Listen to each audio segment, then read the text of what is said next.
Welcome to another episode of F It, I've Got a Brain Injury. My name's Ken, and I'm here with Jesse. The idea of this podcast was to have a podcast for people with brain injuries, for people with family members who have brain injuries, for people who want to learn more about brain injuries. And I wanted to let it be known that me and Ken, the hosts, have brain injuries. So I apologize for my voice. And I also apologize for Ken's face. Thank God you can't see it. He has a face for radio. I have a face that would make a freight train take a dirt road. So sit back, relax, grab some popcorn, and enjoy.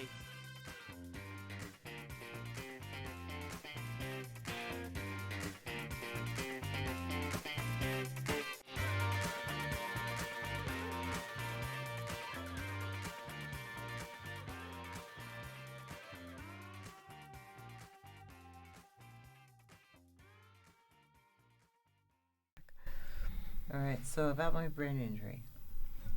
In 1968, at the age of 7, in something called the multi-purpose room, which is a gym, a cafeteria, and a gym, a cafeteria, and an auditorium all at the same time.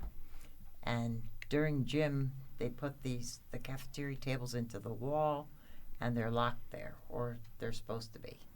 And I dribbled the ball around my friend Carol, and that's the last thing I remember. I was crushed by all the cafeteria tables falling out. Oh my God. So I've had to since rethink what I used to think happened that day, because I thought my grandmother was magically there, but she had to come over 200 miles where we only had to go 3 miles to get home, so that didn't happen the way I thought it did. But anyway, when that happened, I lost reading comprehension. I understood everything that was spoken to me, but I couldn't read. I could read because I learned to read by rote, but I couldn't comprehend anything. So in my 7-year-old mind, my mother put me in a bedroom with my sister, who's a better reader, and so she was allowed to stay up later. So we were allowed to stay up late and read. And I made a tent in my bed, used a flashlight to read the book out loud to myself, and I could understand it because I could hear it. And then, of course, as I grew, I learned I have an internal voice I can listen to. So that helped that. But then I couldn't expand my vocabulary until the phonics things came along. But anyway, and as a lot of people know, once you have a brain injury, you're prone to have more brain injuries. Because we have judgment. Especially if you have them as a child, Like I pitched a ball to my dad, he hit a line drive to my head. But there is truth to I that. hit a house trailer on my bike. See the scar? Oh, Shelly, My brother hit me in the head with a garden hose. Things called? And what's those things called in the little kids wear them in the pools? Swimmies. We need to get you a whole bunch of those. Just Oh, you're talking about those floaties? Yeah. Right. Just hook her up. Everybody laughs at my bike helmet because I wear like one that you would wear in the roller derby. Because if I smack my head again, I might not be here. But my doctor did tell me that if you've had one brain injury, you could be prone to have another one. Right. So or a stroke as well, too. That's why there's all these extra concussions along the way. And then it came up on my friend's video camera. I was storing my bike. I was in Greene County going to the Greene County Youth Fair for the week. Stayed with a friend of mine, put my bike in her basement, which is really low, and I brought my bike out, no problem. I misjudged how low the beam was. I smacked myself right here, and as a result, since then I've been sleeping like 12 to 14 hours at a clip. So I wish I could do that. The neurologists are still working on that, trying to figure out what's gone wrong. So anyway, I was brain injured young, and what was the second part you wanted me to tell about? What kind of help I need? From an aide. Yeah. So, in groups, I ask you to tell me to stay on topic. I ask of an aide to tell me to stay on topic and stay on task. Um, I cannot do because I've had 4 heart attacks. The last one in the Widowmaker prevented me from doing 2 things: lifting anything over than like 20 pounds and walking up hills. Hence the electric bike. And Do you get dizzy, or is it and just no, I get angina. okay? And if What's that? What's that? angina is heart, it's pain in your heart. Okay. It's your heart telling you knock it off or you're gonna have a heart attack. Okay. Um, although new med students call it angina. I don't know why. But anyway, and on paperwork it always asks, have you ever had chest pains? But I've never had one chest pain. Women have different pain with heart attacks. Mine's all in my jaw and my face. Well, you said you didn't have an aid for almost 2 years. Right, and my How friends d- think I did better during those 2 Right, years. that's what I'm getting at. But I didn't eat every day. I mean, if I did eat every day, it was mostly rice. Although now that I haven't ate, I'm gaining weight, so maybe I should go Go back to eating your rice. but the aide has to do the laundry, at least up to picking out the wet clothes out of the washer and putting them in the dryer. After that, I can help with pulling them out of there and folding them, putting them away, and all that sort of thing. They generally do the bigger pots and pans, although I push myself too often, and because I've owned businesses in the food industry, and I'm particular about my kitchen. But their biggest tasks are laundry, keeping me on task, being there when I take a shower so that I don't, in case I fall, somebody's there. Right. Because my kids have taken me out of the shower before, but I don't need the fire department to come do that. If I could just have just one person to be embarrassed around, that'd be great. So, What about your memory? Is your memory bad too? Is they there to help you with that too? Putting things back in the right spot? And if they well, conceivably, yes, they are, except they don't put things back in the right spot. They put them in stacks of papers and things like that, and I can't find what I need. The reason I'm not even going to ask Jesse about that because I know the answer with Jesse, but with you, I'm wondering because I have a problem with that too.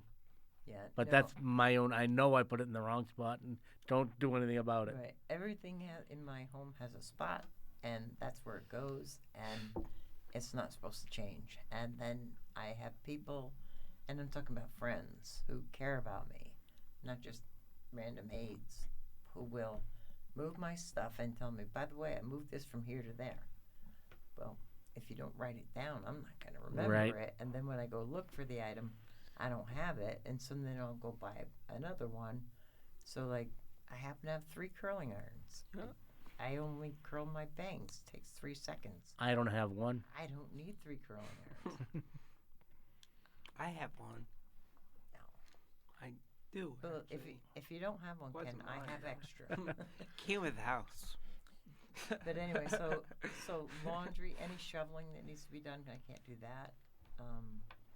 And that's mostly because of my heart, but because of my brain injury, I get these piles of paper. I go to the mailbox. It just looks like a big puzzle to me. Like, is this week's flyer for the grocery store? Am I going to the grocery store this week?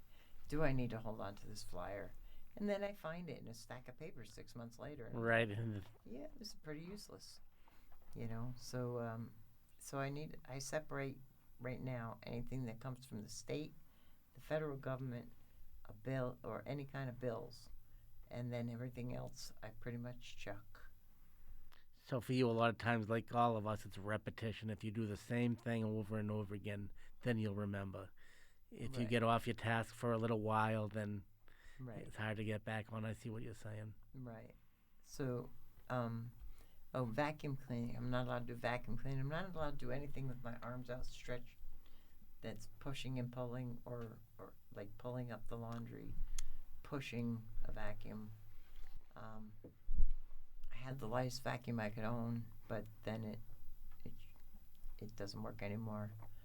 And then, so I got a new vacuum, and it's like 4 pounds heavier, but I can't even pick it up. Yeah, vacuuming's a hard one for me too, but I do it.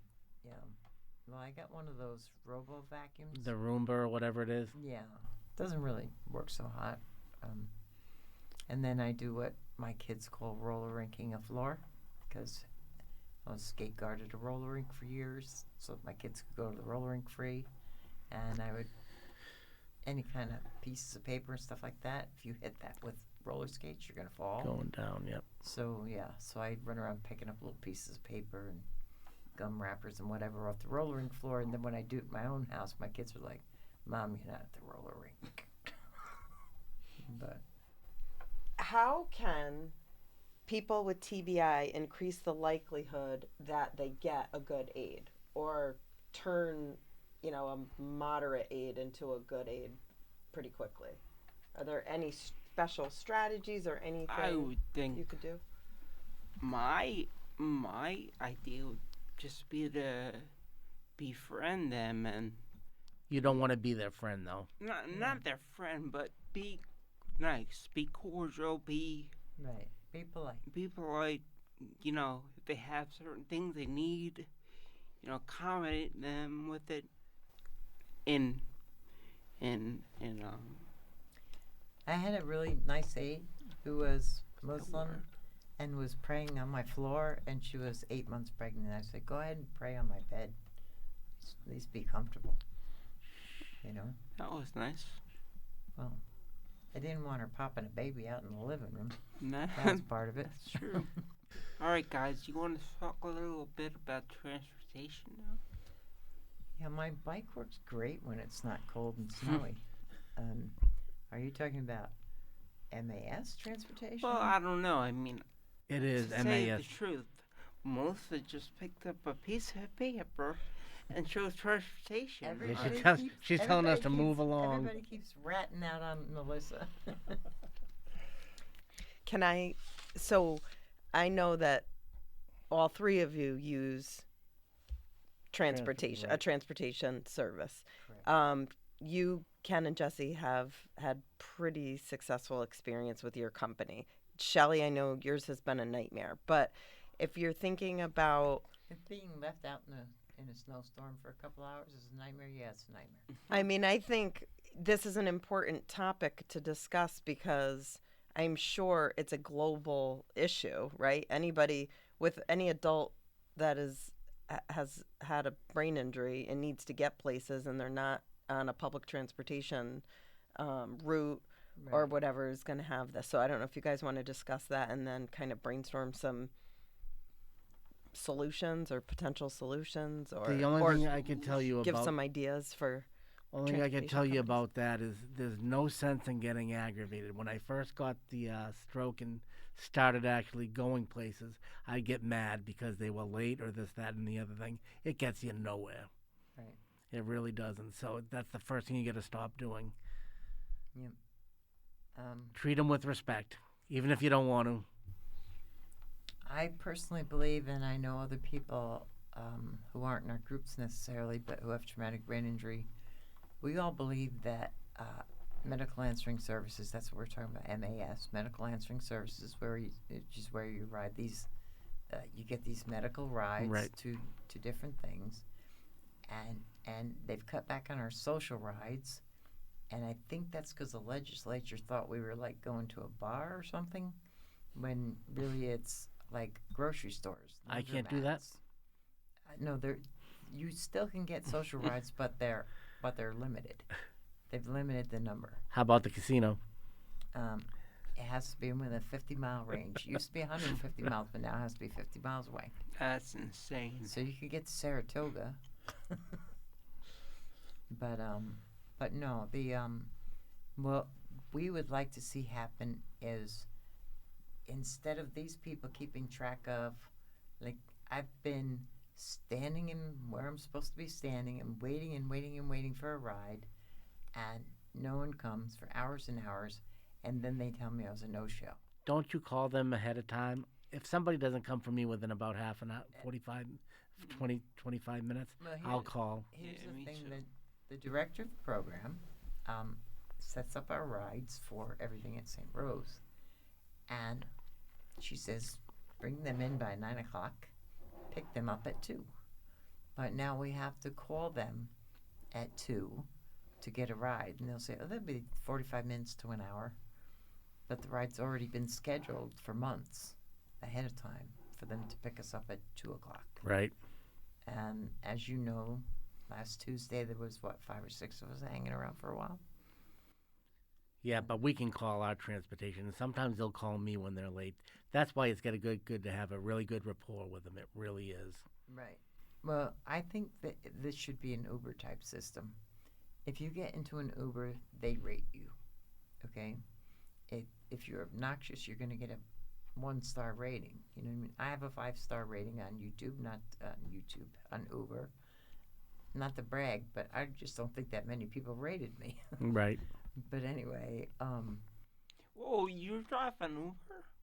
what's that? You drive an Uber? No, if you ride with Uber, they can give you a good rating or a bad. They rate you, and you rate them. No, I know that, but were you ever an Uber driver? No. Oh, I No. think you said you were. Okay. I'd need to own a car, and New York State requires that I put all 4 heart attacks on my license, so insurance would be out of this world, so I ride a bike. Mm. Well, some of the agencies now are using Uber, but the problem with that is with the aid services, if somebody's going to be there, say, for a half an hour later, they don't get Right. paid, so they'll just leave. Right. Well, the other thing is that that was one of let's mix transportation and aids together. Right. There's no coffee shop. I live in the country. Okay, it's kind of suburbia, but I'm on like 10 acres, okay? I'm in an apartment building, but we're in a big place. There's no one around. It's hard to find the place if you don't know it's there. But anyway, so we're kind of in a rural area. The bus doesn't come by. There's no transportation that you could take otherwise. And where was I heading with this? So often I'll take an Uber just to go a mile and a half up the road. And what does that end up costing? It depends on what time you go, so you just set it and wait till there's a price you're willing to pay. And what do you call it? There, I was stuck in Cairo, New York, and the time before that, when I was stuck in Cairo, New York, I went home in a police car, in a state police cruiser. With the because- cuffs on? No, and I asked the guy, I said, can I just put my hands behind the back so you can get my neighbors yapping? And he said, no, don't give me a bad rap. But anyway, yeah, they gave me a courtesy ride home, Courtesy ride home. 40 mile. Don't be modest. You were drunk. You ain't being ride home because you were zigzagging on the street. Tell the truth. Tell the truth, Shelly. The truth is I had 3 ounces of beer on February 29th, 2020. That was the last alcohol I've ever had. And you're still hungover. And I probably am, yeah. But anyway, I did it because my daughter imported beer from another state for her wedding. And I said, I got to taste it now, see if it's any good. We're going on a tangent here. Yeah. From where, But Germany? anyway, so I live in the middle of nowhere, and aides get cab rides home. Yep. Okay, because I'm off the bus route, they get cab rides home. They're supposed to leave my house at 7 o'clock because I need to wind down so I can go to sleep. But they've left them people there till like 10 o'clock. The worst was 10:15. Well, that's the problem with you when you use Uber. That's why they're having problem with MAS. They're cheaper, but if you're like 5 minutes late going out the door, they'll leave. Yeah. All of you, well, Shelly, did you ever have a driver's license? I happen to still have a driver's license with a perfectly clear record, and I am designated driver to most people in Greene County. They'll So, call me up. You want to go to a bar? I'm like, I'm driving, right? Yeah. so all of you have had your ability to drive lost. I mean, Yes. that's a major blow to your independence and identity, probably. Mine is only lost due to financial situations Okay. because they made me put my heart attacks on my record, And you can't so afford my the insurance would be worth more than a car. Okay. Well, but then again, that's one of the things you just have to get used to because it's out of your control. So the sooner, there's no other way to put it, that you realize that you're stuck with it, you might as well get to like it. Right. or deal with it is more or less the word I want to say. So if you have a message to a potential business entrepreneur or Uber or Lyft, what might you get? What might you say? What kind of business idea might you give them? I don't know. What I want to see is MAS have some accountability. They need a rating system. So that's a specific transportation company in our area. Yes, they are.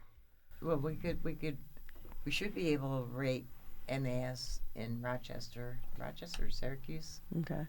The company that keeps getting the bid every 3 years, even though back when my husband had cancer and was going for chemo in 2010, they were just bad then. Mm. But anyway, when they leave you someplace, I always look for a police station because, especially if like it's getting dark out or there's no one else on the street, that sort of thing. So I've in total ridden in 3 cop cars, and I don't even have so much as a parking ticket. And you have an electric bike you use as an alternative. Have any of you used public transportation? Yeah, I've used public transportation. In fact, when I first got injured, not when I first got injured, but when I first came to NPRS and this St. Rose, I believe one of my first things that I did was I went to the mall in public transportation. Partly because I wanted to just do it, accomplish it. Mm. And yeah, it was public transportation. Right. I mean, And physically getting in and out is not tough for you? not for me, not too much that I wouldn't do it. Okay. Well, just look at Doc. They do have those buses that actually pick you up if you're in a wheelchair. Yeah. That take you with The them. CDTA Star buses. They've done a whole lot to make it better for us. They really have. Yeah. Sometimes I don't think they get the acknowledgement they should. Mhm. It could always be better, but could it be a whole lot worse? That's My true. neighbor drives for them, and he's an amputee, so he really goes above and beyond because he knows what it's like to be disabled.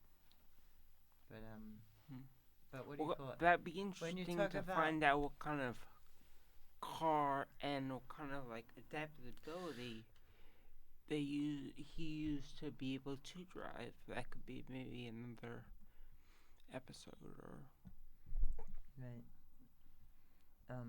Well, we shouldn't discount the fact that Sunnyview has a driving test for people. yes. I didn't get into the car. I got into the car, but I failed because I didn't practice my driving, my rules of the road. Like my driving was on point, and I was all good. But like when we came to a four-way stop, but it wasn't really a four-way stop because these two guys had stop signs, we didn't. But I would thinking.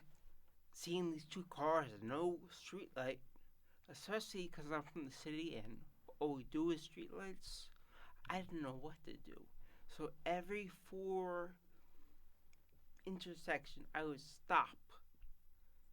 And I believe that's why I failed my driver's license. Because I stopped at every 4-corner stop. It wasn't even a stop sign for me. Because I just didn't remember.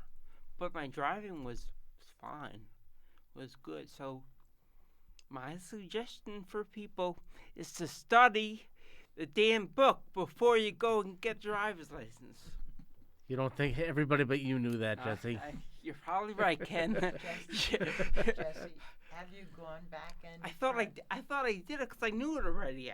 I learned it already. Why do I have to learn it over again? How old were you when you got your driver's license, I guess? Because you had your injury when you were pretty young, didn't you?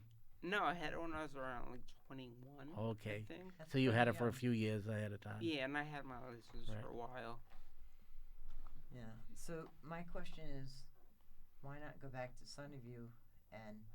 I did. That's what I did. I went back to Sunnyview, but they failed me. And failed it because again. I stopped at every 4 corners. Yeah, but every can't cor- you go back and not stop Yeah, at every corner? I can. Yes, I can do. I can try again, and I've been in the process of that. I'm working on it. It's in 5 years, but I'm getting there. I just gotta call them. That's the first step. Call them. Well, they let you do it how many times if you get it? They do allow you to do it for free. No, I know. I'm gonna do it eventually. But I'd never be able to do it because I have visual neglect. And it's great because Melissa even said if I pass the thing, she'll let me borrow her car whenever I want. So it's like, That means you're going to need insurance. so she will, not me. That's She's only going to lend you her car when she's in the Cape. Hey, works for me. But yeah, the place I used to live at before where I live now, I drove It's a good their thing because children she's always in the Cape. everywhere. I drove their children everywhere, and their mother would get these 6 kids in the car, and she'd tell them, if you don't quiet down, I'm turning this car around, we're going home. But she never followed through. I can't take all that noise while I'm trying to drive. Okay? Like, if you want to sing, all of you sing the same song. If you want to talk about the same subject and give each other time to respond. But the chaos of headphones that I can hear out of and 4 different types of music in the back, I can't drive like that. So well, going back to the transportation again. So I told the kids that, and we didn't get to the end of the driveway, and they started screaming, hollering, hooting, hollering. I drove back up the driveway, and they said, "Oh no, we'll do it right now." So we got a mile and a half. We're going to the roller rink. We got about a mile and a half down the road, and they started screaming again. I turned the car around again. I said, "Now you can ask your parents for a ride." Now going back to the public transportation, the one thing I don't like to get into it is when they're smoking, because smoking is not supposed to be allowed in vehicles Yeah, anymore. that was a big Right. deal for me too. Right. Because I also have very bad lungs. Man, they're not And only whenever just I smoking, would they're go smoking skunk into weed, the too. cab, sometimes it would smell like they just were smoking a cigarette. But sometimes, what's really pissing me off was when they were actually smoking when they pick you up. Yep. And I know from driving with Ken that this guy got the balls to Yep. say some shit. I do too. He will. You can.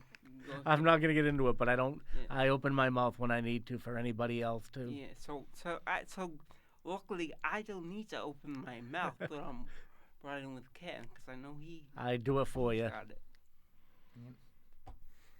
Ken is like your one-to-one aid, basically. I'm his Yeah. coach. I On was certain just saying, things, I think yeah. you two are each other's coasters. Right. Right. You know? The thing is, though, the transportation, the whole system used to be a lot better years ago. It got worse and worse over the years. And what made it worse? Our ability to go where we need to go.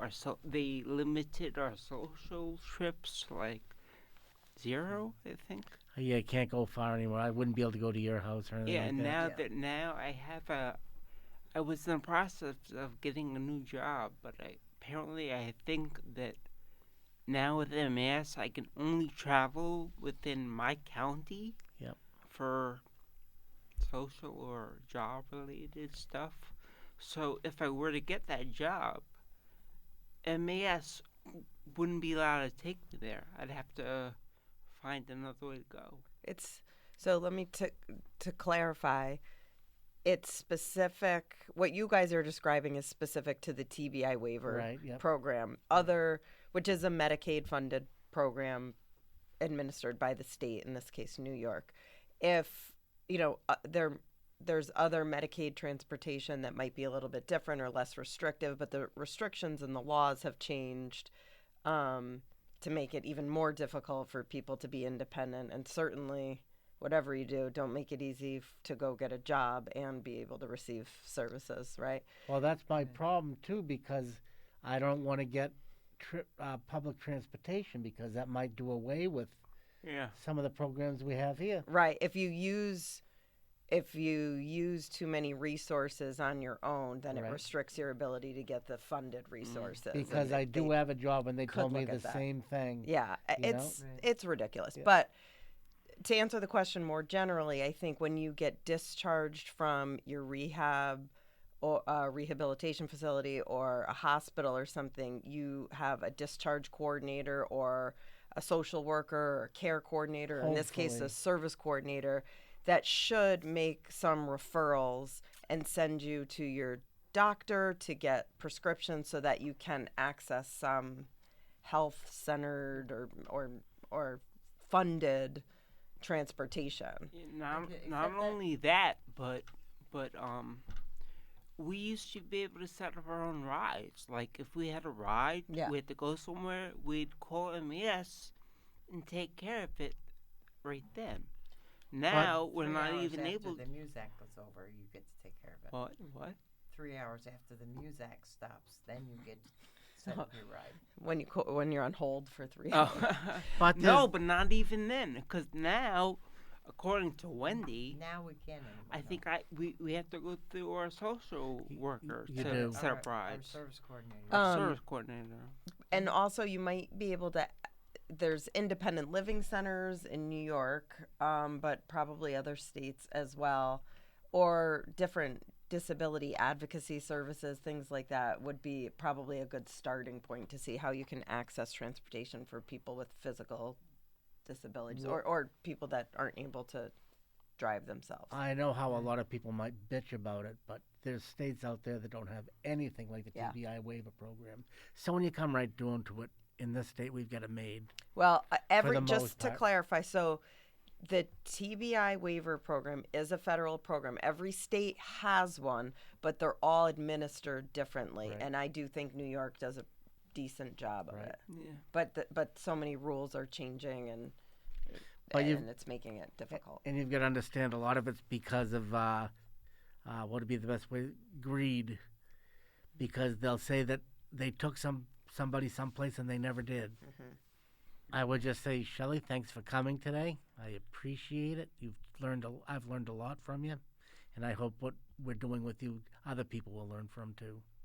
Yeah, I appreciate you guys starting this podcast and following through on it. I think you're going to make impact. That's what it's about.